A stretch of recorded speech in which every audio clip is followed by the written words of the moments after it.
Hi, welcome back to the channel. This is video tutorial 3 in our healthcare IT series. Today we're diving into a very common question.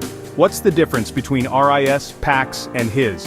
If you've ever wondered how hospitals manage patient data, images, and reports, this video is for you.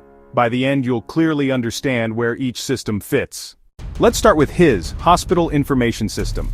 HIS is the backbone of hospital operations, managing patient registration, billing, appointments, and administration. Think of HIS as the ERP system for hospitals. When a patient walks in, HIS records their demographics and manages their entire hospital journey. Next is RIS, Radiology Information System. RIS is specialized for radiology departments, managing imaging workflows like scheduling exams and tracking studies. RIS assigns cases to radiologists and reports results back into HIS. So RIS equals workflow plus reporting for radiology. Finally, PACS, Picture Archiving and Communication System. PACS is all about images, storing and displaying DICOM medical images like X-rays, Connecticut scans, and MRIs. PACS allows radiologists to view images from anywhere, making everything digital and instantly accessible. So, PACS equals image storage plus access.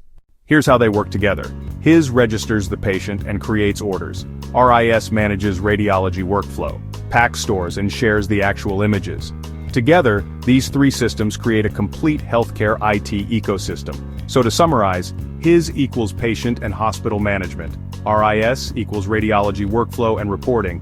PACS equals medical imaging and storage. If you found this helpful, don't forget to like this video, subscribe to the channel, and stay tuned for our next tutorial. Thanks for watching.